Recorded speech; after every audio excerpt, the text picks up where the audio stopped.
सारिके पूर्ण वैराग्य जाचे, वसिष्ठा ज्ञान योगेश्वराचे, कवी वाल्मिका सारिका मान्य ऐसा, नमस्कार माझा सद्गुरु रामदासा. जय जय रघुवीर समर्थ. मनाचे श्लोक. श्लोक क्रमांक 77.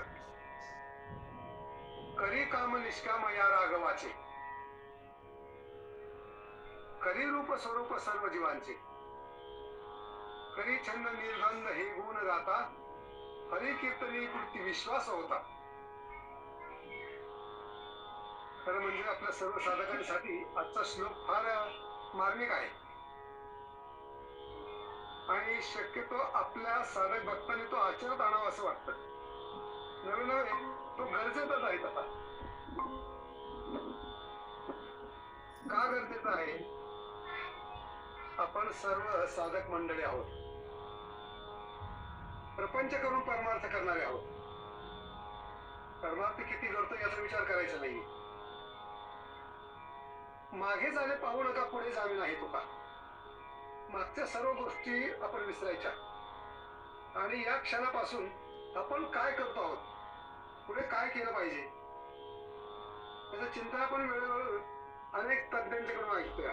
अनेक साधक भक्तांच्याकडून, मोठमोठाले अभ्यासू साधक मंडळी आहेत. मी लहान पामर आहे खरं म्हणजे, माझा तुम्हाला उपदेश करणं इतकं मी मोठा नाहीये, परंतु सेवक हे सांगितलेलं काम, आपल्याला जे काही सेवा दिली आहे ती करणं हे क्रम प्राप्त आहे. काय म्हटलेलं आहे या श्लोकामध्ये? करी काम निष्काम या राघवाचे, करी रूप स्वरूप सर्व जीवांचे, करी छंद निर्द्वंद हे गुण गाता, हरी कीर्तनी वृत्ती विश्वास होता. कशावरती विश्वास होता? हरी कीर्तनी वृत्ती. हरीच्या कीर्तनामध्ये आपली वृत्ती, मन एकदा लीन झालं आणि त्या भगवान परमात्म्यावरती आपला एकदा विश्वास असला की आपण सर्व जे काही काम करतो त्याच्यात विश्वास ठेवून जर केलं ना, तर जे आपण जे काही काम करतो आहोत, जे काही बरं वाईट होईल त्या सगळी परिणामाची सर्वस्वी जबाबदारी कोणाची असते? त्या भगवंताची असते. मागे मी वारंवार सांगतो की तुम्ही जे काही कर्म कराल ते त्या भगवान परमात्म्याला साक्षी ठेवून करा आणि ते सगळं त्याला अर्पण करा. एकदा त्याला ते अर्पण केलं म्हणजे तुमची जबाबदारी कमी होते. पण ती जबाबदारी कधी कमी होते? तुमचा त्या भगवान परमात्म्यावरती पूर्ण विश्वास असेल तर. हरी कीर्तनी वृत्ती विश्वास होता. भगवंताचं नामस्मरणावरती, त्याच्या चिंतनावरती, मी त्याच्या गुण गाण्यावरती माझा पूर्ण विश्वास आहे. माझं जे काही भलं करणार आहे, वाईट करणार आहे, तो भगवान परमात्मा आहे. त्याला साक्षी ठेवून कर्म करा. म्हणजे काय होईल?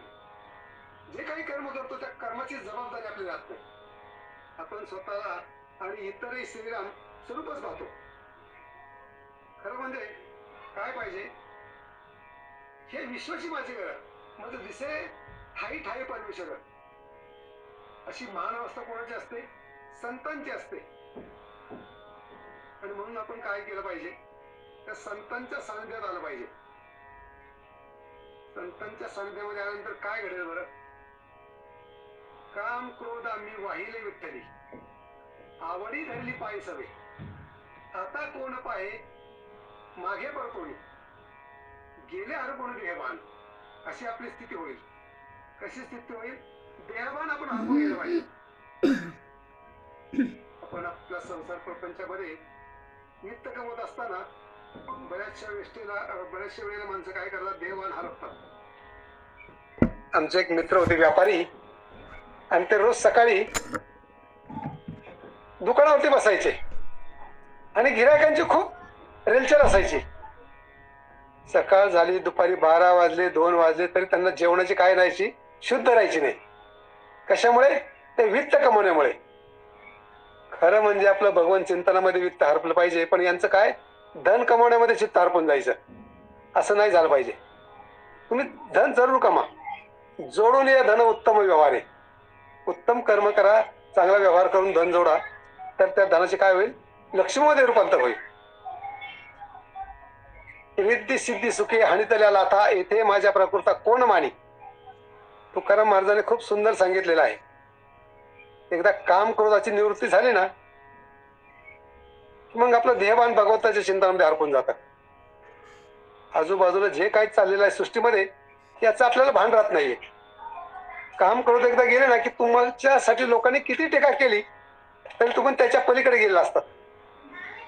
आणि खरं म्हणजे लोक त्याच्यामध्येच अडकून पडतात. आपल्या चित्तामध्ये काय आहे ना हे आपण जाणलं पाहिजे. आपण सर्व प्रापंचिक माणसं आहोत. प्रत्येकाकडे पैशाचं पाकिट असतं असं समजू आपण, किंवा बटवा असतो. पूर्वी आमच्या आईच्या कमरेला पिशवी असायची. प्रत्येकाला माहिती आहे की आपल्या बटव्यामध्ये किती पैसे आहेत. तसं आपलं कर्म कसं आहे प्रत्येकाला माहिती आहे, कोणी कोणाला सांगायची गरज नाहीये. तुका म्हणे आम्ही विठोबाचे दास, करुणी ठेवलो ग्रास ब्रह्मांडाचा. काय झालं पाहिजे, आपण विठोबाचे दास झालं पाहिजे. म्हणजे त्या भगवंताचे आपण सेवक बनलो पाहिजे. नवे नवे आपण सर्वजण त्याचे लेकर आहोत. करता करिता तोच आहे ही वृत्ती आपण अंगी बाळगली पाहिजे. रामायणातला एक प्रसंग आहे. रामाला वनवास अशी ज्यावेळेस वांछता झाली आणि त्यावेळेस सर्वांच्या मनामध्ये द्वंद्व निर्माण झाला. नवे नवे सर्व अयोध्येवरती शोककळा पसरली. दुःख प्रत्येकाला होतं. खरं म्हणजे दुःखाचं कारण फक्त रामाला एकट्याला व्हायला पाहिजे होतं. परंतु काय झालं, मोह मायामुळे सर्वांना दुःख झालं. कोणाकोणाला दुःख झालं, त्या ठिकाणी हजर असणारे त्याचे पिताश्री राजा दशरथ, तिन्ही माता, पत्नी आणि त्यांचे वशिष्ठ गुरु, ह्या सर्वांना दुःख झालं. म्हणजे असं व्हायला नको होतं. उद्या सकाळी ज्याचा राज्याभिषेक होणार आहे त्याला उद्या वनवासाला जायला निघतंय, ही बातमी अतिशय क्लेशदायक होती. खरं म्हणजे ती कोणासाठी क्लेशदायक होती, फक्त रामासाठी क्लेशदायक होती. कारण वनवासामध्ये फक्त रामाला जायचं, बाकीच्या जायची गरज नव्हती ना. परंतु ते दुःख कुणी कुणी वाटून घेतलं, लक्ष्मणाने घेतलं. लक्ष्मणाला वनवासात जायची आज्ञा कोणाचीच नव्हती. त्याच्यानंतर सीतेला पण जायची आज्ञा नव्हती. कारण वनवास एकटा रामाला होता. नवीन लग्न झालं होतं, सीता तरुण होती. जनक राजाच्या नगरीमध्ये अतिशय लाडाकोडात वाढलेली होती. आणि म्हणून रामाला वनवास आहे, परंतु तो सीतेला वनवास नको म्हणून अनेकांना दुःख झालं. राजा दशरथाने तिला खूप बरोबरी सांगून पाहिलं, उपदेश करून पाहिला. सर्व ज्या सासू होत्या त्या मातेसमोर होत्या, त्यांनी सांगितलं. नवे नवे त्यांचा जो मंत्री सुमंत होता त्याच्या पत्नींनी सांगितलं की सीते तुला वनवास नाहीये, तू जाऊ नको. इतकंच नव्हे तर गुरु त्यांचे वशिष्ठ, त्यांची पत्नी अरुंधती, हिने सांगितलं की सीते तुला वनवास नाहीये, तू सुखामध्ये वाढलेली आहे. वनवासाचं दुःख काय असतं हे तुला माहित नाहीये. परंतु त्या सीतेचा काय रामावरती पूर्ण विश्वास होता. इतक्या सर्वांनी उपदेश करूनही सीताचा जो निश्चय होता तो दृढ होता. दृढ निश्चयाचं फळ काय असतं बघा. आणि हे रामाला माहित नव्हतं. ज्यावेळेस राम निघाले त्यावेळेस त्यांनी काय केलं, सर्वांचा निरोप घेतला आणि महालामध्ये जाऊन ते सीतेला विचारले गेले. सीतेचा निरोप घ्यायला गेले तेव्हा सीता त्यांना म्हणते, निरोप माझा कसला घेता, जेथे राम तेथे सीता. तसं आपलं झालं पाहिजे. जेथे भगवंत असेल तिथे मी पाहिजे. आपण काय करतो, या मोहमायामध्ये अडकून पडलेलो आहे आणि त्याला मला दुःखाला कारण आहे. जर त्या भगवंत रामाची भक्ती नाही केली तर काय होईल. तुलसीदासांनी खूप छान सांगितलेलं आहे रामायणामध्ये. रामायणामध्ये खूप दाखल दिलेले आहेत त्याचे. सत्संग शिवाय किंवा हरिकथा ऐकल्याशिवाय आपल्या मनामध्ये जो काय मोह आहे त्याचा नाश होत नाही. त्यामुळे कायम काय करावं, हरिकीर्तनामध्ये मन गुंतवावं. जिथे जिथे हरिकथा चालली असेल तिथे तिथे आवर्जून जावं. रामाचे श्रवण केलं म्हणजे काय होतं की आपला जो काय मोह त्याचा नाश होतो. कारण काय होतं की श्री रामाच्या चरणी आपली भक्ती बळकट होते. जर तुमची भक्ती गेली नाही तर काय होईल त्याची फार छोटी छोटी उदाहरणे तुळशी रामायणामध्ये सांगितलेलं आहे. एखाद्या वेळी मृगजळ पिऊन आपले ताण लागेल, सशाच्या डोक्यावरती शिंग फुटतील, अंधाराने सूर्य गिळला जाईल, तरी श्रीरामाकडे जो पाठ फिरवणार आहे ना त्याला कधी सुख मिळणार नाही. म्हणजे अशक्य कोटीतील गोष्ट घडतील एक वेळ, परंतु रामाकडे ज्यांनी पाठ फिरवलेली आहे त्याला सुख कधी मिळणार नाहीये. काय होईल?